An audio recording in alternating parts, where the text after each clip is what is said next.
Next, a very interesting topic of the entire solid state. മൊത്തം solid stateലെ ഏറ്റവും interesting ആയിട്ടുള്ള ഒരു topic that is close packing.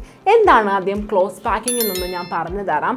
Close packing എന്ന് പറഞ്ഞു കഴിഞ്ഞാലേ ഓക്കെ നിങ്ങളെല്ലാവരും ടൂർ പോകുന്നവരായിരിക്കും അല്ലെ, ടൂർ പോയിട്ടുള്ളവരായിരിക്കും അല്ലെങ്കിൽ ഇനിയും പോകുന്നവരായിരിക്കും. സോ ടൂർ പോകുന്ന സമയത്ത് ഒരു ലഗേജ് പാക്ക് ചെയ്യുമ്പോൾ നമ്മൾ എന്താ ചെയ്യുക? Minimum space, we don't have to take all the luggages along with this, right? നമുക്ക് മൊത്തം ലഗേജും തൂക്കിയെടുത്ത് നടക്കാനുള്ള ഒരു താല്പര്യവും ഇല്ല. സോ നമ്മൾ എന്ത് ചെയ്യും? നമ്മുടെ മാക്സിമം സാധനങ്ങളെ മിനിമം സ്പേസിൽ ഒക്യുപ്പൈ ചെയ്യാൻ നോക്കും അല്ലേ? So maximum number of constant particles on A minimum space, that is called close packing. Okay, അതിനെയാണ് നമ്മൾ എന്തെന്ന് വിളിക്കുന്നത്? ക്ലോസ് പാക്കിംഗ് എന്ന് വിളിക്കുന്നത്. നമ്മുടെ കോൺസ്റ്റന്റ് പാർട്ടിക്കിൾസിനെ ഒരു മിനിമം സ്പേസിൽ ഓക്യുപ്പൈ ചെയ്യിക്കുക, that is close packing. So close packing can be 1 dimensional, 2 dimensional and 3 dimensional. 1 dimensional close packing എന്ന് പറഞ്ഞു കഴിഞ്ഞാൽ this is 1 dimensional close packing. Okay, where we arrange the constant particles in one direction only. Okay, that is one dimensional close packing. വേറെ വെറൈറ്റീസോ കാര്യങ്ങളോ ഒന്നുമില്ല, നമുക്ക് ഇങ്ങനെ എടുക്കാൻ പറ്റുള്ളൂ. Okay, next is 2 dimensional close packing. 2 dimensional close packingൽ 2 type ഉണ്ട്. Okay, we have 2 type of 2 dimensional close packing. The first one is square close packing. Square close packing എന്ന് പറഞ്ഞു കഴിഞ്ഞാൽ ഫസ്റ്റ് ലെയർ വന്നു, and the second layer, you can see the second layer is just over the അല്ലെങ്കിൽ just down the first layer, third layer just down the second layer, fourth layer just down the third layer. Okay, so this is called a square close packing. Why? Because you can make a square over here. Okay, നിങ്ങൾക്ക് ഇവിടെ ഒരു square ഉണ്ടാക്കിയെടുക്കാൻ സാധിക്കും. അതുകൊണ്ട് ഇതിനെ നമ്മൾ എന്തെന്ന് വിളിക്കും? സ്ക്വയർ ക്ലോസ് പാക്കിംഗ് എന്ന് വിളിക്കും. ഓക്കെ, സോ സ്ക്വയർ ക്ലോസ് പാക്കിങ്ങിൽ first layer, second layer, third layer എല്ലാം ഓവർ ദ ടോപ്പ് വന്നു. ഓക്കെ, എല്ലാം ജസ്റ്റ് അത് അടുത്ത ആളുടെ മുകളിൽ ഇങ്ങനെ വെച്ച് പോയി. So the second layer is over the spheres of first layer and the third layer is over the spheres of second layer, and it goes on like this. Okay, this type of an arrangement in 2 dimensional is called square close packing in 2 dimensional. 2 dimensional square close packing in the parayum. And the next type of close packing is hexagonal close packing in 2 dimensional. 2 dimensional hexagonal close packing. What is the difference? First layer same as that of square close packing, and the second layer is placed on the depressions of, okay, depressions of first layer. First layer inde depressions ilana second layer vannu form cheyidirikkannathu. Okay, and third layer on the depressions of second layer. Third layer second layer inde depressions il vannirikkunnu. Okay, fourth layer on the depressions of third layer. Okay, fourth layer, third layer in the depressions la. And this particular type of arrangement is called hexagonal close packing. Why? Because you can make a hexagon over here. Yeah. Okay, so നിങ്ങൾക്ക് എന്ത് കിട്ടും? നിങ്ങൾക്ക് ഇവിടെ ഒരു ഹെക്സഗണിനെ ഉണ്ടാക്കിയെടുക്കാൻ സാധിക്കും. അതുകൊണ്ടാണ് ഇതിനെ നമ്മൾ എന്തെന്ന് വിളിക്കുന്നത്? Hexagonal close packing in 2 dimension എന്ന് വിളിക്കുന്നത്. I hope the close packing, 1 dimensional close packing and 2 dimensional close packing is very clear for you. Okay, let's move on to the 3 dimensional close packing. 3 dimensional close packing actually നമുക്ക് ഏറ്റവും പ്രധാനമായിട്ട് രണ്ടായിട്ട് തിരിക്കാം കേട്ടോ. ഒന്നാമത്തേത് നമ്മുടെ 2 dimensional സ്ക്വയർ ക്ലോസ് പാക്കിങ്ങിൽ നിന്ന് വരുന്ന close packing, this one. Okay, so this one I have taken this particular picture from this site only. Okay, so very beautiful picture, right? And that's why I took it. Okay, 2 dimensional square close പാക്കിങ്ങിൽ നിന്ന് 3 dimensional ഉണ്ടാക്കിയിരിക്കുകയാണ്. നിങ്ങൾക്ക് കാണാം first layer square close പാക്കിങ്ങിന്റെ first layer, അതിന്റെ തൊട്ട് മുകളിൽ അതേപോലെ തന്നെ നമ്മൾ സെക്കൻഡ് ലെയറിനെ വെക്കുന്നു, തേർഡ് ലെയറിനെ വെക്കുന്നു, ഫോർത്ത് ലെയറിനെ വെക്കുന്നു. This is the 3 dimensional close packing from 2 dimensional square close packing. വേറൊരു അറേഞ്ച്മെന്റും നമുക്ക് പോസിബിൾ അല്ല. Okay, but in the case of 3 dimensional arrangement from 2 dimensional hexagonal close packing, 2 dimensional hexagonal close packing ന്റെ കാര്യം വരുമ്പോൾ, okay, first layer നമ്മൾ hexagon form ചെയ്തു. Okay ആണല്ലോ. Second layer first ലെയറിൻ്റെ ഡിപ്രഷൻസിൽ വെച്ചു. ഇവിടം വരെ ഒരു പ്രശ്നവുമില്ല. ഓക്കെ, പക്ഷേ തേർഡ് ലെയറിൽ വെക്കണ സമയത്ത് നമുക്ക് 2 ടൈപ്പ് ഓഫ് വോയിഡ്സ് ഉണ്ട് ആക്ച്വലി. ഫസ്റ്റ് വോയിഡ് എന്ന് പറയുന്നത്, സോ ഫസ്റ്റ് ലെയർ വെക്കുന്നു, സെക്കൻഡ് ലെയറും വെക്കുന്നു. ഓക്കെ, സോ ഫസ്റ്റ് ലെയറും സെക്കൻഡ് ലെയറും വെച്ച് കഴിയുമ്പം സെക്കൻഡ് ലെയറിൻ്റെ ടോപ്പിൽ കൂടെ നമ്മൾ നോക്കിയാൽ we can see 2 type of voids, 2 type വോയിഡ്സിനെ കാണാം. അപ്പോൾ നിങ്ങൾ എന്നോട് ചോദിക്കും വോയിഡ്സ് എന്താണെന്ന്. വോയിഡ്സ് എന്ന് പറഞ്ഞാൽ the empty spaces in close പാക്കിങ്ങിലുള്ള എംപ്റ്റി സ്പേസസിനെയാണ് നമ്മൾ വോയിഡ്സ് എന്ന് വിളിക്കുന്നത്. സോ നമ്മൾ സെക്കൻഡ് ലെയറിൻ്റെ മുകളിലൂടെ താഴത്തോട്ട് നോക്കുന്ന സമയത്ത് നമുക്ക് 2 ടൈപ്പ് വോയിഡ്സ് കാണാൻ പറ്റും. The first void is a tetrahedral void. Okay, first void ഒരു ടെട്രാഹെഡ്രൽ വോയിഡ് ആണ്. ഓക്കെ, ടെട്രാഹെഡ്രൽ വോയിഡ് എന്ന് പറഞ്ഞു കഴിയുമ്പോഴത്തേക്കും ഈ ടെട്രാഹെഡ്രൽ വോയിഡ് ആക്ച്വലി ഈ സെക്കൻഡ് ലെയറിൽ ഉണ്ടായിരിക്കുന്ന വോയിഡാണ്. ഓക്കെ, സെക്കൻഡ് ലെയർ ഫസ്റ്റ് ലെയറിൻ്റെ മുകളിൽ ഉണ്ടാക്കി വെച്ചിരിക്കുന്ന വോയിഡാണ് tetrahedral void. Surrounded by 4 spheres only. എത്ര സ്പിയേഴ്സേ സറൗണ്ട് ചെയ്യുന്നുള്ളൂ? 4 സ്പിയേഴ്സേ സറൗണ്ട് ചെയ്യുന്നുള്ളൂ. പക്ഷേ ഇത് കൂടാണ്ട് മറ്റൊരു വോയിഡ് കൂടെ ഉണ്ട് സെക്കൻഡ് ലെയറിൽ. ആ വോയിഡ് ആക്ച്വലി ഫസ്റ്റ് ലെയറിലും ഉണ്ടായിരുന്നു. ഓക്കെ, ഫസ്റ്റ് ലെയർ അടിക്കപ്പോഴേ ഉള്ള വോയിഡാ, അത് സെക്കൻഡ് ലെയർ വെച്ചപ്പോഴും ക്ലോസ് ആയിട്ടില്ല. അത്തരത്തിലുള്ളൊരു വോയിഡ് ഉണ്ട് അവിടെ. അതിനെ നമ്മൾ ഒക്ടാഹെഡ്രൽ വോയിഡ് എന്ന് വിളിക്കും. എന്നാ വിളിക്കും? ഒക്ടാഹെഡ്രൽ വോയിഡ് എന്ന് വിളിക്കും. സോ നമ്മൾ തേർഡ് ലെയർ വെക്കണ സമയത്ത് നമുക്ക് ഒന്നുമില്ലെങ്കിൽ തേർഡ് ലെയറിനെ ഈ ടെട്രാഹെഡ്രൽ വോയിഡിൻ്റെ മുകളിൽ വയ്ക്കാം, അല്ലെങ്കിൽ നമുക്ക് ഒക്ടാഹെഡ്രൽ വോയിഡിൻ്റെ മുകളിൽ വയ്ക്കാം. ഓക്കെ, ടെട്രാഹെഡ്രൽ വോയിഡിൻ്റെ മുകളിലാണ് നമ്മൾ വെക്കുന്നതെങ്കിൽ we will get an arrangement like this. നമുക്കിതാ ഇതേപോലൊരു അറേഞ്ച്മെൻറ്റ് കിട്ടും. അതിനെ നമ്മൾ hexagonal close packing in 3 dimension എന്ന് വിളിക്കും. അതിനെ നമ്മൾ എന്തെന്ന് വിളിക്കും? Hexagonal close packing in 3 dimension എന്ന് വിളിക്കും. അല്ലെങ്കിൽ നമ്മൾ അതിനെ A B type of close packing എന്നും വിളിക്കും. എന്തുകൊണ്ടാണ്? ബിക്കോസ് ഫസ്റ്റ് ലെയർ കഴിഞ്ഞ് സെക്കൻഡ് ലെയറിൻ്റെ ടെട്രാഹെഡ്രൽ വോയിഡിൽ നമ്മൾ തേർഡ് ലെയർ വെക്കുന്ന സമയത്ത് ആ തേർഡ് ലെയർ ഫസ്റ്റ് ലെയറിൻ്റെ എക്സാക്റ്റ് ഓവർ ആയിരിക്കും. ഓക്കെ, അല്ലെങ്കിൽ ഫസ്റ്റ് ലെയറിൻ്റെ തൊട്ട് മുകളിലായിരിക്കും. Similar to that of first layer ആയിരിക്കും അതിരിക്കുന്നത്. സോ അതുകൊണ്ടാണ് നമ്മൾ ഈ അറേഞ്ച്മെൻറ്റിനെ A B type of arrangement എന്ന് പറയുന്നത്. പക്ഷേ അതേസമയം നമ്മൾ സെക്കൻഡ് ലെയറിൻ്റെ ഒക്ടാഹെഡ്രൽ വോയിഡിലാണ് വെച്ചതെന്ന് വെച്ചോ, സെക്കൻഡ് ലെയറിൻ്റെ ഒക്ടാഹെഡ്രൽ വോയിഡിലാണ് നമ്മൾ വെക്കുന്നതെങ്കിൽ third layer will not be equal to the first layer or second layer. First ലെയറിനും ഈക്വൽ ആയിരിക്കില്ല, സെക്കൻഡ് ലെയറിനും ഈക്വൽ ആയിരിക്കില്ല. അപ്പം നമ്മൾ അതിനെ ഒരു മൂന്നാമത്തെ ലെയർ ആയിട്ട് കൺസിഡർ ചെയ്തിട്ട് ABC എന്ന് വിളിക്കും. And fourth layer will be similar to that of A. So this type of arrangement അല്ലെങ്കിൽ സെക്കൻഡ് ലെയറിൻ്റെ ഒക്ടാഹെഡ്രൽ വോയിഡിൽ നമ്മൾ വെച്ചിട്ട് നമുക്ക് കിട്ടുന്ന ക്ലോസ് പാക്കിങ്ങിനെ നമ്മൾ cubic close packing in 3 dimensional എന്ന് വിളിക്കും. ഓർ അല്ലാന്നുണ്ടെങ്കിൽ ABC ടൈപ്പ് ഓഫ് അറേഞ്ച്മെന്റ് എന്നും വിളിക്കും. Close packing in 3 dimension clear ആണല്ലോ അല്ലേ? So just see this summary. Okay, hexagonal close packing 3 dimensional hexagonal close പാക്കിങ്ങിൻ്റെയും ക്യൂബിക് ക്ലോസ് പാക്കിങ്ങിൻ്റെയും സമ്മറിയാണ് തന്നിരിക്കുന്നത്. രണ്ടുപേരും അറേഞ്ച്മെന്റ്സ് ഒക്കെ വ്യത്യാസമാണെങ്കിലും സ്പേസ് ഓക്യുപ്പൈഡ് അല്ലെങ്കിൽ പാക്കിംഗ് എഫിഷ്യൻസി അങ്ങനെ വേണമെങ്കിലും പറയാട്ടോ, പാക്കിംഗ് എഫിഷ്യൻസി, കോർഡിനേഷൻ നമ്പർ എല്ലാം രണ്ടുപേർക്കും സെയിം ആണ്. 74% is the packing efficiency of hexagonal close packing and 74% is the packing efficiency of cubic close packing, and the coordination numbers are 12 for each. Okay ആണോ? So the close packing is very clear, I hope.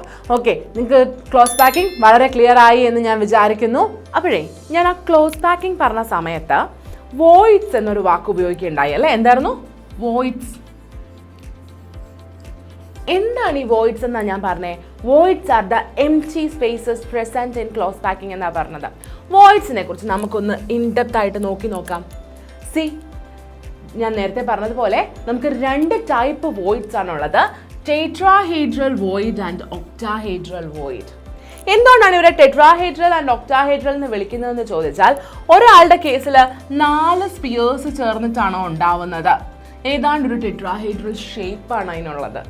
Okay, അടുത്ത ആളുടെ കേസിൽ 6 spheres നിങ്ങൾക്ക് കാണാം. ഇവിടെ orange colour spheres ഉണ്ട്, green colour spheres ഉണ്ട്. 3 orange colour സ്പിയേഴ്സും 3 green colour സ്പിയേഴ്സും ചേർന്നിട്ടാണ് ഒക്ടാഹെഡ്രൽ വോയിഡ് ഉണ്ടായിരിക്കുന്നത്. സോ 6 സ്പിയേഴ്സ് ചേർന്നിട്ട് ഒരു ഒക്ടാഹെഡ്രൽ ഷേപ്പിൽ ഉണ്ടാവുന്നത് കൊണ്ടാണ് നമ്മൾ ആ വോയിഡിനെ ഒക്ടാഹെഡ്രൽ വോയിഡ് എന്ന് വിളിക്കുന്നത്. So voids are in fact the empty spaces present in our close packing. Okay ആണല്ലോ? ഓക്കെ ആണ്. സോ ടെട്രാഹെഡ്രൽ വോയിഡ്സിന് ഒരു ട്രയാങ്കുലർ ഷേപ്പ് ആണ് ഉള്ളത്. യു ക്യാൻ സേ ഒരു ടെട്രാഹെഡ്രൽ ഷേപ്പ് ആണുള്ളത്. ഓക്കെ, സോ എത്ര ടെട്രാഹെഡ്രൽ വോയിഡ്സ് ഉണ്ടോ അതിൻ്റെ double number of atoms unit സെല്ലിൽ ഉണ്ടായിരിക്കും. അതേപോലെ തന്നെ ടെട്രാഹെഡ്രൽ വോയിഡ്സിൻ്റെ കോർഡിനേഷൻ നമ്പർ 4. ഓക്കെ, ഒക്ടാഹെഡ്രൽ വോയിഡ്സിനെ കുറിച്ച് പറഞ്ഞാൽ ഒക്ടാഹെഡ്രൽ ആണ് ഷേപ്പ്. എത്ര ഒക്ടാഹെഡ്രൽ വോയിഡ്സ് ഉണ്ടോ അത്രയും തന്നെ ആറ്റംസ് യൂണിറ്റ് സെല്ലിൽ ഉണ്ടായിരിക്കും. ദെൻ അതിൻ്റെ കോർഡിനേഷൻ നമ്പർ 6 ആയിരിക്കും. ഓക്കെ ആണല്ലോ? ഓക്കെ അല്ലേ? ഓക്കെ, സോ ഇനി നമുക്കറിയാം we have different kinds of crystals. Okay, നമുക്ക് ഡിഫറെൻറ്റ് കൈൻഡ്സ് ഓഫ് ക്രിസ്റ്റൽസ് ഉണ്ട്. ലൈക്ക് സോഡിയം ക്ലോറൈഡ് സ്ട്രക്ചേഴ്സ് ഉണ്ട്, സിങ്ക് സൾഫൈഡ് സ്ട്രക്ചർ ഉണ്ട്, കാൽഷ്യം ഫ്ലൂറൈഡ് സ്ട്രക്ചർ ഉണ്ട്. അവരുടെയൊക്കെ ഒരു മൊത്തത്തിലൊരു ഒരു സമ്മറിയാണ് ഞാൻ ഈ ടേബിളിൽ തന്നിരിക്കുന്നത്. Since we are doing a rapid revision series on solid state, നമുക്ക് ഇതിൻ്റെ കൂടുതൽ ഇൻഡെപ്ത് ഡീറ്റെയിൽസ് ഉണ്ടായിരിക്കില്ല. But in our detail classes we will have a in depth detail discussion about this particular section. And since this is a rapid fire round, we have to finish it all in a seconds. Okay, so okay, structures of ionic compounds. We know that there are crystal structures of the type sodium chloride structure, zinc sulfide, cesium chloride and calcium fluoride. Many more are also there. പക്ഷെ നമ്മളൊരു +2 ലെവലിൽ നമ്മൾ ഇത്രയുമാണ് concentrate ചെയ്യുന്നത്. Okay, so sodium chloride, zinc sulphide, caesium chloride and calcium fluoride structures. Okay, anions കാറ്റയോൺസിൻ്റെ എണ്ണം നോക്കാം. 8 at the corners and 6 on the faces. Okay, sodium chloride സ്ട്രക്ചറിൻ്റെ കേസിൽ ആനയോൺസിൻ്റെ എണ്ണം 8 at the corners and 6 at the faces. കാറ്റയോൺസിൻ്റെ എണ്ണം 12 at the edges and 1 in body. Okay, and very important നീറ്റിനൊക്കെ repeat ചെയ്ത് ചോദിച്ചിട്ടുള്ളൊരു question, coordination number of sodium chloride crystal system. 6:6 is the coordination number. Okay, number of crystals per unit cell is 4, and these are the examples of crystals which shows sodium chloride type of crystal structure. Okay adallo? Okay alle? So 2 important things, one is coordination number and second one is number of crystals per unit cell. And also you have to remember as much as examples as possible. Maximum number of examples ne orthirikkuka. Okay anallo? Okay ana. So second type of crystal structure, that is zinc sulfide structure. Okay, number of anions 8 at the corners and 6 at the faces. Number of cations 4 in body. Coordination number is 4:4 and the crystals per unit cell is 4. Okay, so the example zinc sulfide, copper chloride, copper bromide, copper iodide, etc. Okay alle? Okay ana. So the next type of crystal structure is cesium chloride structure. 8 at the corners, number of anions 8 at the corners and cations 1 in body. 8:8 is the coordination number and 1 crystal per unit cell is present. Example cesium chloride, cesium bromide, etc. Okay, so the last kind of crystal structure is calcium fluoride structure. Okay, 8 in the body, 8 at the corners, 6 in the faces. Cations. Okay, cations 8 at the corners, 6 at the faces, and anions 8 inside, 8 in body. Coordination number is 8:4 and number of crystals per unit cell is 4. Examples calcium fluoride, strontium fluoride, barium fluoride, barium chloride, cadmium fluoride, etc. Okay, so these are the types of crystal structures of different ionic compounds. Okay, video pause ചെയ്യുക, ഒന്നുമില്ലെങ്കിൽ എഴുതിയെടുക്കുക, അല്ലെങ്കിൽ video pause ചെയ്ത് screenshot എടുത്ത് പിന്നീട് നോട്ട്ബുക്കിലോട്ട് എഴുതിയെടുക്കുക. Okay, then next section that we have to discuss is defects in crystals. Crystals il undavuna defects. So etra perfect aanu ennu nammal paranjalum there can be some defects in the crystalline structures. Crystalline structures la defects undavanulla sadhyadayundu, and these defects are majorly because of the rapid crystallization of crystals. Okay, so crystallization എന്ന് പറഞ്ഞാൽ crystal ആവുന്ന പ്രോസസ്സിനെയാണ് നമ്മൾ crystallization എന്ന് പറയുന്നത്. So ആ crystallization process വളരെ സ്പീഡിൽ നടന്നു എന്ന് വെച്ചോളൂ, there can be defects. Okay, അങ്ങനെയാണ് നമ്മുടെ ക്രിസ്റ്റൽസിൽ ഡിഫക്ട്സ് ഉണ്ടാവുന്നത്. Okay, so this happens when crystallization process occurs at a very fast rate. Okay, so there are crystal defects can be divided into two. First one is point defects. First one is point defects. എന്താണ് point defects എന്ന് പറഞ്ഞാൽ? Point defects എന്ന് പറഞ്ഞാൽ ഒരു പോയിന്റിനെ കേന്ദ്രീകരിച്ചിട്ടാണ് defects എന്നുണ്ടെങ്കിൽ deviation from the ideal arrangement is around a point or an atom. ഒരു പോയിന്റിന് അറൗണ്ട് ആയിട്ടാണ് അല്ലെങ്കിൽ ഒരു ആറ്റത്തിന് അറൗണ്ട് ആയിട്ടാണ് imperfections എന്നുണ്ടെങ്കിൽ that kind of a crystal defect is called point defect. അത്തരത്തിലുള്ള ഒരു ക്രിസ്റ്റൽ ഡിഫക്റ്റിനെ നമ്മൾ എന്തെന്ന് വിളിക്കും? point defect എന്ന് വിളിക്കും. ഓക്കെ ആണല്ലോ. The second type of crystal defect is line defects. Line defects എന്ന് പറഞ്ഞു കഴിഞ്ഞാൽ if the defect is across a row, ഒരു റോയിലൂടെ ആണെങ്കിൽ the irregularities or the deviation from ideal arrangement in entire row of lattice points in the entire റോയിലാണ് defects എന്നുണ്ടെങ്കിൽ അത്തരത്തിലൊരു ഡിഫക്റ്റിനെ നമ്മൾ line defect എന്ന് പറയും. In +2 points of level you have to concentrate only on point defects. Okay, നിങ്ങൾക്ക് എന്തിൽ മാത്രം concentrate ചെയ്താൽ മതി? പോയിന്റ് ഡിഫക്ട്സിൽ മാത്രം കോൺസെൻട്രേറ്റ് ചെയ്താൽ മതി. Point defects R further classified into stoichiometric defects, impurity defects and non-stoichiometric defects.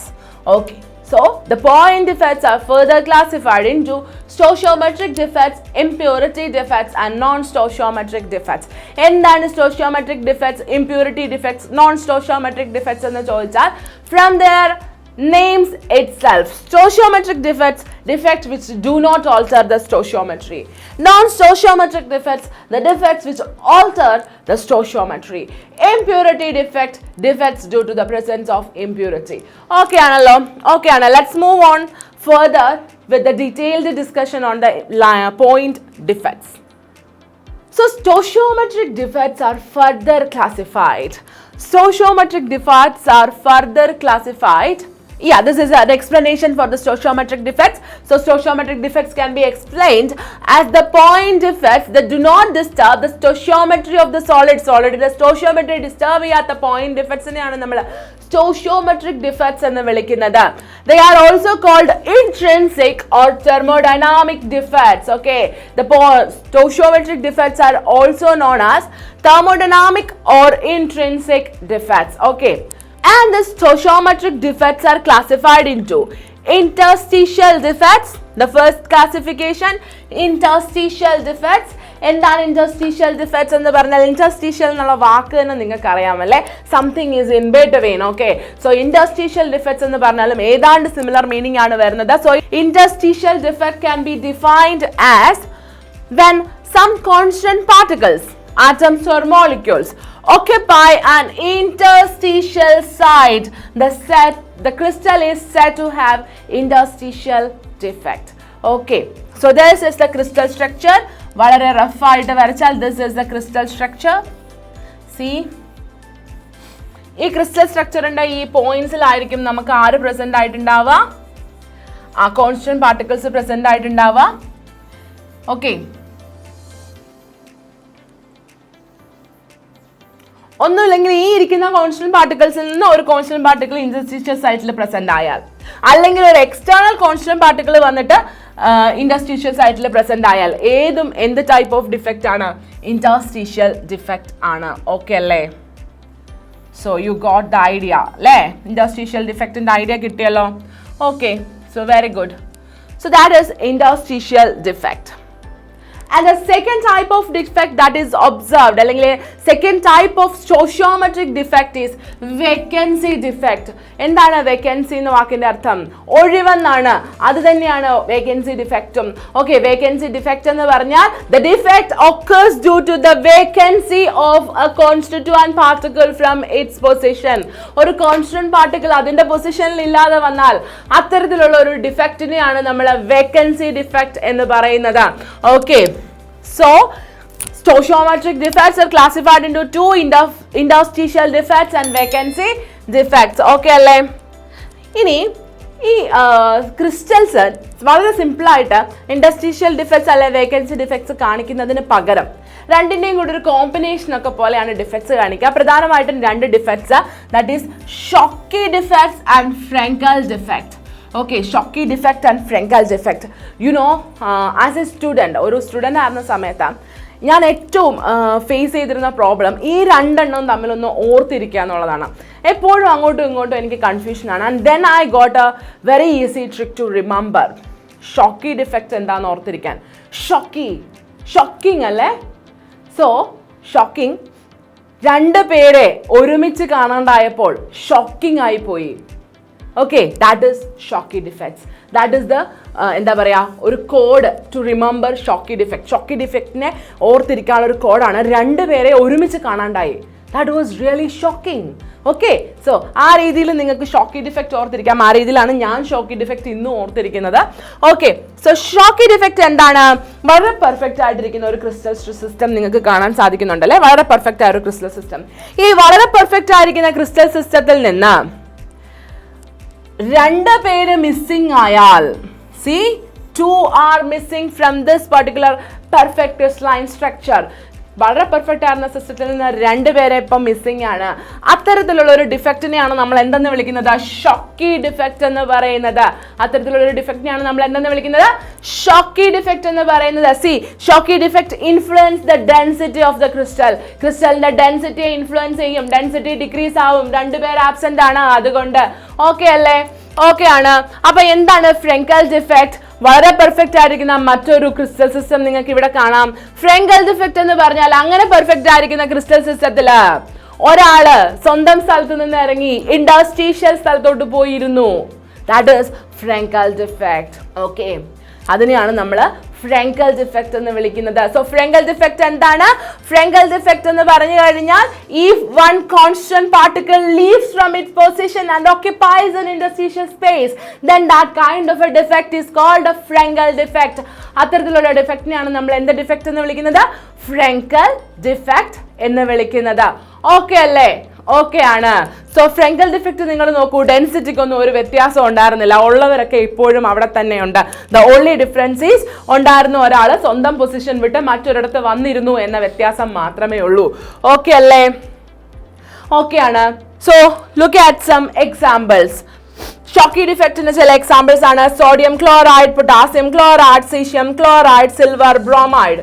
Silver ബ്രോമൈഡിനെ ഒന്ന് ഓർത്ത് വെച്ചോളൂ കേട്ടോ. Just remember this particular person, silver bromide. And the examples for Frenkel defect: zinc sulfide, silver chloride, silver bromide, silver iodide. So silver bromide ni ഓർത്തു വെക്കാൻ ഞാൻ പറഞ്ഞതിന്റെ കാര്യം നിങ്ങൾക്ക് ഇവിടെ കിട്ടിയിട്ടുണ്ടായിരിക്കും. Silver bromide is an ionic system or ionic crystal which shows both Frenkel defect and Schottky defect. ഈ വർഷത്തെ +2 board exam, state board എക്സാമിന് ചോദിച്ച ചോദ്യമാണ്: give an example for A crystal which shows both ഫ്രെങ്കൽ and Schottky defect. The answer is AGDR. Okay ആണല്ലോ? Okay അല്ലേ? So അടുത്ത type of defects that we have to discuss is non-sociometric defects. Non-sociometric defects ആണ് നമുക്ക് ഇനി discuss ചെയ്യാനുള്ളത്. Non-sociometric defects നെ define ചെയ്യണമെന്നുണ്ടെങ്കിൽ non-sociometric defects are defects which do alter the stoichiometry of a system. ഒരു സിസ്റ്റത്തിന്റെ സ്റ്റോഷിയോമെട്രിയെ അഫക്റ്റ് ചെയ്യുന്ന ഡിഫക്ട്സിനെയാണ് നമ്മൾ നോൺ സ്റ്റോഷിയോമെട്രിക് ഡിഫക്ട്സ് എന്ന് വിളിക്കുന്നത്. Non stoichiometric defects can be broadly classified into 2, that is metal excess defect and metal deficiency defects. metal excess defects ഉം metal deficiency defects ഉം. എന്താണ് metal excess defect, എന്താണ് metal deficiency defects? നിങ്ങൾക്ക് പേരിൽ നിന്ന് തന്നെ കിട്ടുന്നുണ്ടാവാം. metal excess defects are due to the presence of excess cations. excess cations in the presence മൂലമാണ് metal excess defects ഉണ്ടാവുന്നത്. excess cations can be on 2 ways. എങ്ങനെയൊക്കെയാണ്? One is due to the vacancy of anion, another one is due to the presence of extra cations. Okay അല്ലേ? Okay ആണ്. So metal excess defect due to anionic vacancies. ഈ ഒരു particular ഡിഫക്റ്റിനുണ്ടല്ലോ, crystal സിസ്റ്റത്തിൻ്റെ കളറിനോടൊക്കെ ഒരുപാട് എന്താ പറയുക contributions ഉണ്ട്. For example, നമ്മളിപ്പോൾ സോഡിയം ക്ലോറൈഡിൻ്റെ ക്രിസ്റ്റൽ എടുത്തു, എന്നിട്ട് നമ്മൾ അതിനെ ഒരു സോഡിയം അറ്റ്മോസ്ഫിയറിൽ ഹീറ്റ് ചെയ്തു. ഓക്കെ, എന്ത് സംഭവിക്കും? ആ സോഡിയം അറ്റ്മോസ്ഫിയറിലുള്ള സോഡിയം അതിൻ്റെ സർഫസിൽ വന്ന് പറ്റിപ്പിടിച്ചിരിക്കും. ഓക്കെ, ആ സർഫസിൽ വന്ന എന്താണ്, ആ സർഫസിൽ വന്നിട്ടുള്ള സോഡിയവുമായിട്ട് റിയാക്ട് ചെയ്യാനായിട്ട് നമ്മുടെ ക്രിസ്റ്റൽ സിസ്റ്റത്തിലുള്ള ക്ലോറിൻ പോകും, leaving his space vacant. Okay, അതിൻ്റെ സ്പേസിനെ ഒഴിവാക്കിക്കൊണ്ട് അത് സർഫസിലോട്ട് പോകും to react with the sodium present on the surface. Okay അല്ലേ? ഓക്കെ ആണ്. സോ ഇപ്പൊ അതിന്റെ പൊസിഷൻ അവിടെ എന്തായി? വേക്കന്റ് ആയി. ഒരു ആനയോണിക് വേക്കൻസി ആണ്. ആ ആനയോണിക് വേക്കൻസി ഉണ്ടല്ലോ, ആര് സാറ്റിസ്ഫൈ ചെയ്യുമെന്ന് അറിയോ?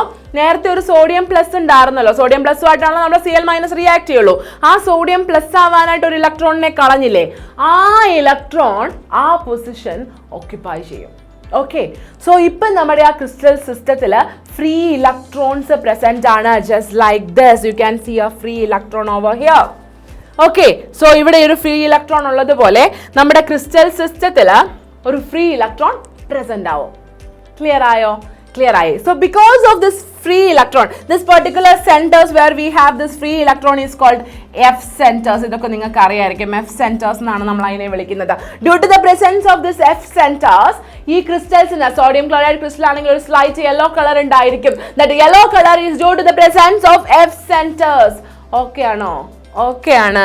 Okay, so this particular defect is shown by alkyl halides like sodium chloride and potassium chloride. Sodium chloride, potassium chloride പോലുള്ള alkyl halides ആണ് ഈ ഒരു particular defect കാണിക്കുക. Okay അല്ലേ? Okay ആണ്. So another kind of metal excess defect is metal excess defect due to the presence of extra cations. Cations extra present ആയതുകൊണ്ടുണ്ടാകുന്ന defects ആണ് ഇനി നമുക്ക് സംസാരിക്കാനായിട്ടുള്ളത്. ഓക്കെ, ഇതിനൊരു പ്രധാന എക്സാമ്പിൾ സിങ്ക് ഓക്സൈഡ് ആണ്. ഈ സിങ്ക് ഓക്സൈഡിനെ നമ്മൾ ഹീറ്റ് ചെയ്യുന്ന സമയത്ത് അത് ഓക്സിജനെ ലിബറേറ്റ് ചെയ്തിട്ട് സിങ്ക് 2+ കാറ്റയോൺസ്, എക്സ്ട്രാ കാറ്റയോൺസിനെ ജനറേറ്റ് ചെയ്യും. ആ എക്സ്ട്രാ കാറ്റയോൺസിന്റെ പ്രസൻസ് മൂലം അതിന്റെ white colour will turn into yellow colour. And this is a typical example for metal excess defect due to the presence of extra cations. Extra കാറ്റയോൺസിന്റെ presence മൂലം ഉണ്ടാവുന്ന metal excess ഡിഫെക്റ്റിന്റെ ഒരു typical example ആണ് ഞാനിപ്പോൾ പറഞ്ഞത്. Then metal deficiency defect. അടുത്തായിട്ട് നമുക്ക് metal excess defect രണ്ടെണ്ണം നമ്മൾ ഡിഫൈൻ ചെയ്ത് കഴിഞ്ഞു. അടുത്തത് നമുക്ക് മെറ്റൽ ഡെഫിഷ്യൻസി ഡിഫെക്ട്സ് ആണ് നോക്കാനുള്ളത്. Okay, so metal deficiency defects എന്ന് പറഞ്ഞു കഴിഞ്ഞാൽ it mainly occurs because of the difficulty to prepare the stoichiometric composition. Okay, ഒരു മെറ്റലിനെ അല്ലെങ്കിൽ മെറ്റൽ കോമ്പൗണ്ടിനെ സ്റ്റോഷിയോമെട്രിക് എമൗണ്ട്സിൽ ഉണ്ടാക്കിയെടുക്കാനുള്ള ഡിഫിക്കൽട്ടി മൂലമാണ് മെറ്റൽ ഡെഫിഷ്യൻസി ഡിഫെക്ട്സ് ഉണ്ടാവാറുള്ളത്. And best example is iron oxide. Okay, so best example is iron oxides. Okay അല്ലേ? Okay ആണ്. So with that we are going to end with the defects in crystal systems. Crystal system defects എന്ന് പറയുന്ന topic നമ്മൾ end ആയിട്ടുണ്ട്. The next one is the electrical property. So solids ന്റെ electrical property പറഞ്ഞിട്ട് നമ്മൾ ഉപയോഗിക്കുന്ന ഒരു തിയറിയാണ് ബാൻഡ് തിയറി എന്ന് പറയുന്നത്. ബാൻഡ് തിയറി പറയുന്നത് വളരെ സിമ്പിൾ ആണ്. ഈ സോളിഡ്സിന്റെ നമുക്കറിയാം every substance have energy levels അല്ലെ, വി ഹാവ് എനർജി ലെവൽസ്. പക്ഷേ ഈ സോളിഡ്സിന്റെ energy levels they are closely packed, really closely packed. Okay, so at the end what we feel is നമുക്കിതിനെ ഒരു ഡിസ്ക്രീറ്റ് എനർജി ലെവൽസ് ആയിട്ട് ഫീൽ ചെയ്യില്ല, പിന്നെ നമുക്ക് എന്തായിട്ട് ഫീൽ ചെയ്യും? നമുക്കൊരു ബാൻഡ് ആയിട്ട് ഫീൽ ചെയ്യും. Okay, we will feel it as A band. Okay, so അത്തരത്തില് എല്ലാ സിസ്റ്റത്തിനും ഒരു കണ്ടക്ഷൻ ബാൻഡും ഒരു വാലൻസ് ബാൻഡും ഉണ്ടായിരിക്കും. ഓക്കെ ആണല്ലോ? സോ ഇതാണ് ബാൻഡ് തിയറി പറയുന്നത്. ആൻഡ് ഈ കണ്ടക്ഷൻ ബാൻഡിന്റെയും വാലൻസ് ബാൻഡിന്റെയും ഇടയിലെ ഗ്യാപ്പ് വെച്ചിട്ട് നമുക്ക് സോളിഡിന്റെ കണ്ടക്ടിങ് പ്രോപ്പർട്ടീസ് പറയാൻ സാധിക്കും. Okay, so if the gap that is called band gap. Okay, gap between the conduction band and valence band is called band gap. And this particular band gap, if this particular band gap is very high, then that solid substance will be an insulator. A solid substance എന്തായിരിക്കും? ഒരു insulator ആയിരിക്കും. You can see here the difference between the conductance band and valence band is too high, so it is an insulator. Okay അല്ലേ? Okay ആണ്. And the second type, semiconductors, in the case of the valence gap, the band gap between the valence band and the conductance band is very small. So നമ്മൾ ഒരു external force കൊടുത്താൽ electrons can jump from valence band to conductance band. Okay ആണോ? പക്ഷെ അത്ര easy ആയിട്ട് പോവില്ല, പക്ഷെ പോകാം. ഓക്കെ അല്ലേ? Okay, Anna. And look at the conductors. The conduction band and the valence band both are overlapped. Avaru renduperu overlapped aanu. So electrons can freely move between the valence band and conductance band. Okay, Anna. So conductors, insulators, semiconductors, band theory vechittu clear aayille. Endana semiconductors? Band gap is in between the conductors and insulators. Okay. And insulators, band gap is very high. And conductors, valence band and conduction band both are overlapped. Okay, Analo? Okay, Anna. So these are some properties of insulators that you may know. Okay. So these are some properties of insulators, semiconductors and conductors that you may know. See, insulators in the best examples are plastics and wood. Semiconductors in examples are silicon and germanium, and conductors, any metals can be, right? Copper, silver, iron, whatever. All the metals are conductors. Okay, so that is the electrical properties of solids. Solids in the electrical property കുറിച്ച് വളരെ പ്രധാനപ്പെട്ടതായിട്ട് പറയേണ്ടത് ഇത്രയേ ഉള്ളൂ. And yeah, you have to remember the conductivity. Insulators in the conductivity is 10 raised to minus 10 to 10 raised to minus 20. Semiconductors in the conductivity 10 raised to minus 6 to 10 raised to 4, and conductors in the conductivity 10 raised to 6 to 10 raised to 8. So okay adallo, okay ada. Now look in depth into the semiconductors. Semiconductors ne kurichu namukku korchum kude in depth aayittu discuss cheyam. Semiconductors can be divided into two, that is intrinsic semiconductors and extrinsic semiconductors. Intrinsic semiconductors ennu parnal semiconductors which do not need any impurities to added into it. Okay, adinathotte mattoru impurity add cheyidittu adine conducting aakanda avashyam namakilla. They are semiconductors intrinsically. Okay, that is intrinsic semiconductors. Example parayananengil germanium, silicon. Okay, intrinsic semiconductors aana. Extrinsic semiconductors, they are the kind of semiconductors which should be doped. Which are doped. Okay, doped ആയിട്ടുള്ള semiconductors ആണ് extrinsic semiconductors. There are two type of extrinsic semiconductors, p-type semiconductors and n-type semiconductors. So p-type semiconductors ആണെങ്കിൽ അവരുടെ conducting species എന്ന് പറയുന്നത് whole ആയിരിക്കും, അതേസമയം n-type ആണെങ്കിൽ electrons ആയിരിക്കും. p-type semiconductors are obtained by doping group 14 elements with group 13 elements. Okay, group 14 group 13 ആയിട്ട് dope ചെയ്തിട്ടാണ് നമ്മൾ p-type semiconductors ഉണ്ടാക്കി എടുക്കുന്നത്. അതേസമയം n-type semiconductors ഗ്രൂപ്പ് 14 ഗ്രൂപ്പ് 15 ആയിട്ട് ഡോപ്പ് ചെയ്തിട്ടാണ് നമ്മൾ n-type semiconductors ഉണ്ടാക്കി എടുക്കുന്നത്. I hope the things are very clear. Okay, so semiconductors are classified into two, intrinsic semiconductors and extrinsic semiconductors. Intrinsic semiconductors are those semiconductors in which we don't have to add impurities, and extrinsic semiconductors are doped.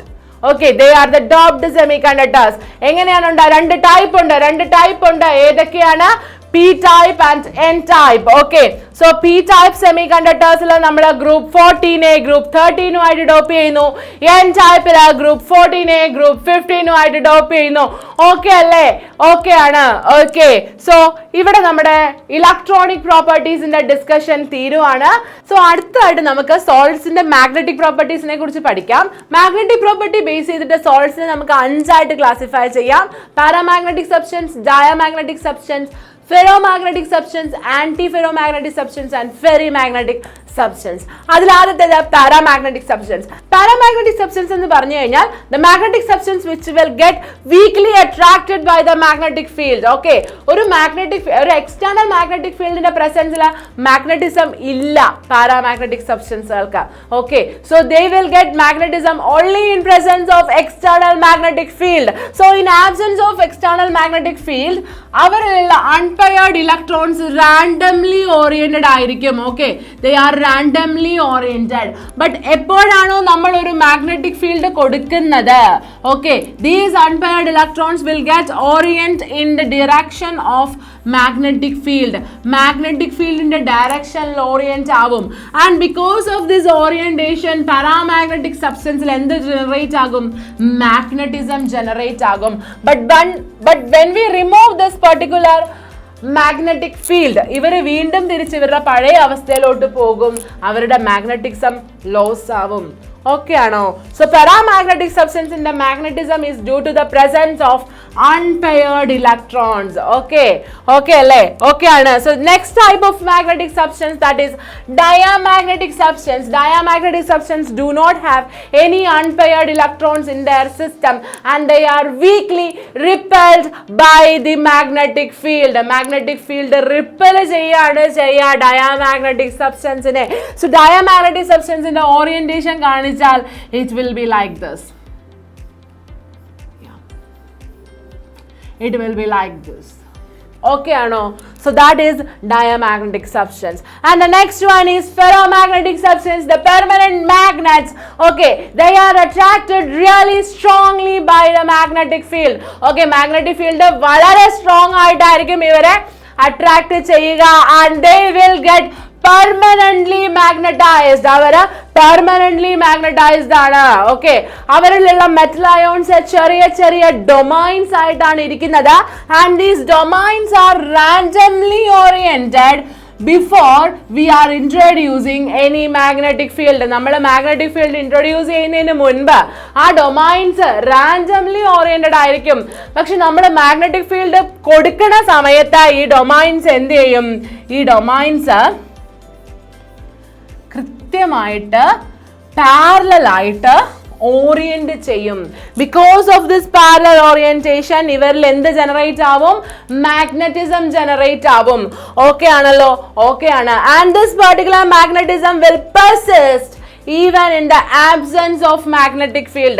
External magnetic field in the absence ilum ee magnetism persist avum. So that kind of strong magnets are called ferromagnetic substance.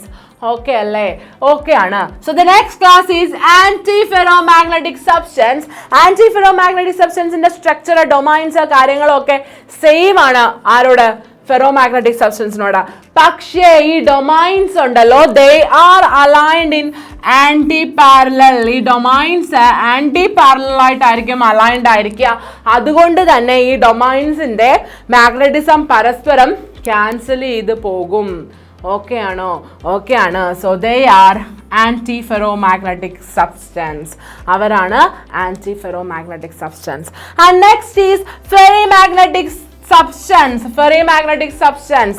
Ferrimagnetic substance in the domains randomly oriented ആയിരിക്കും. അതായത് ചിലർ anti parallel ആയിരിക്കും, ചിലർ parallel ആയിരിക്കും. They are not equal.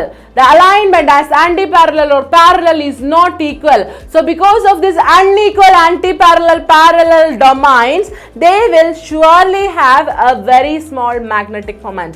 അവർക്ക് എന്തുണ്ടായിരിക്കും? അവർക്ക് വളരെ കുറച്ച ഒരു മാഗ്നറ്റിക് മൊമെന്റ് ഉണ്ടായിരിക്കും. ഓക്കെ, പക്ഷെ എന്നാലും അത് എന്തിനോടൊപ്പം വരില്ല?